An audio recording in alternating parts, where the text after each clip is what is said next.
We may come from different sides of the political aisle, but our joint commitment to the ideals of this nation cannot be negotiable.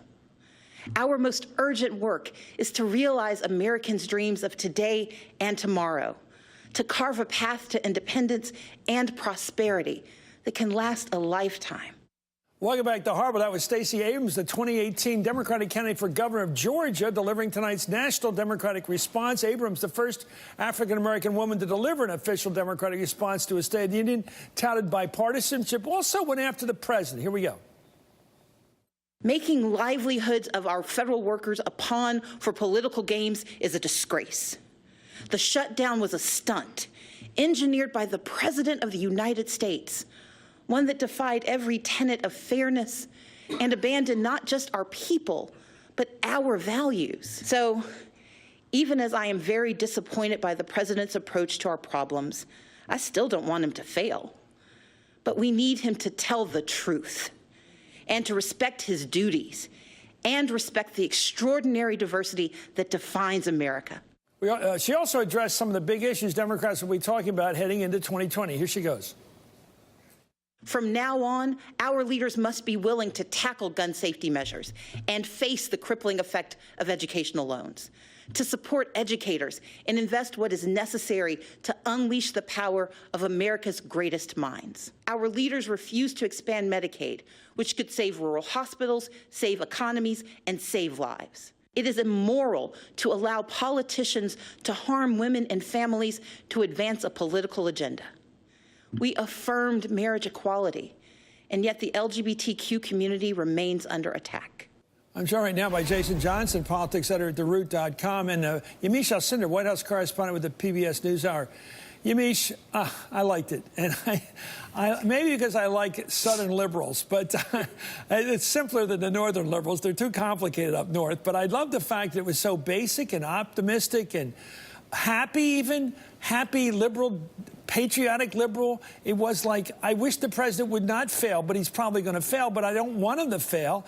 It was nuanced, and I thought perfect. Your thoughts?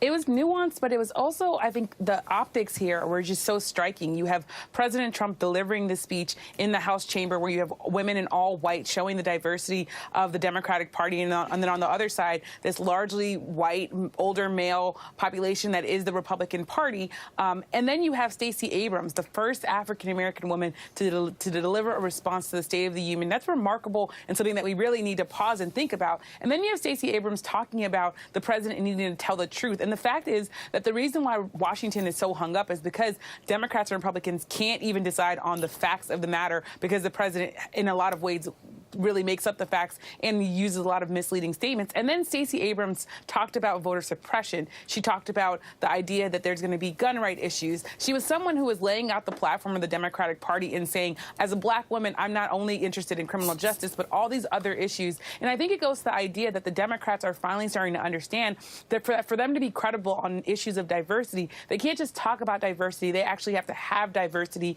And Stacey Abrams was the face of that tonight. You know what? I think she should run for governor again. Everybody's talking about the Senate. The trouble with the Senate is ideological. Right. And if you represent a purple or more conservative state, even a red state, you end up conflicting with the people. But you could be a really good executive and run a state like that without a lot of ideological arguments. You could, but I mean, it's working for Doug Jones, you know, who's actually... We'll see how long that voting record hangs up, yeah. Look, I spent the weekend talking to a lot of the Abrams campaign team and talking to them about how this speech is being put together. The thing that everybody knew and what she delivered tonight is Pelosi picked her in part because she's like, I need somebody people will listen to.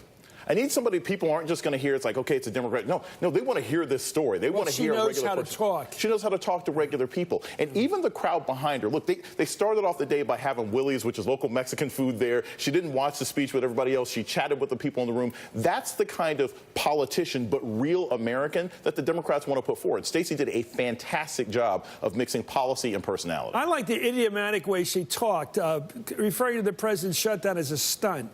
You know, the way regular people talk, that was a stunt. It's not malicious. It's just the way anybody who's canny about what's going on can see what it was. And I just like that, Yamiche. I like the way she put apparently she wrote this.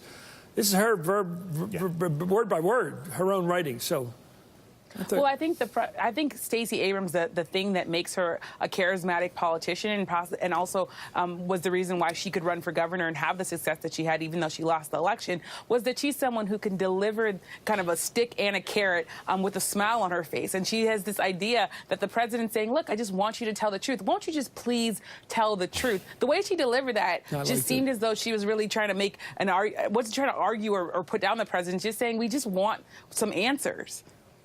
It's almost like, why can't you be good?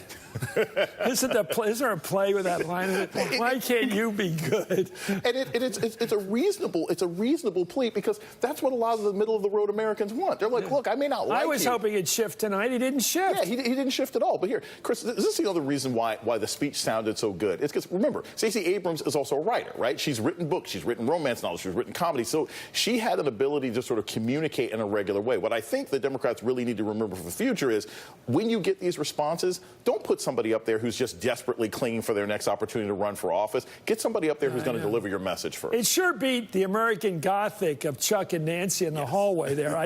That was very stiff, I thought. But anyway, their words were all right. But humanity came across tonight. Charm, upbeat, positive. We can win this thing. Even though we're out of power right now, we can win. And the country's going to like us when we win.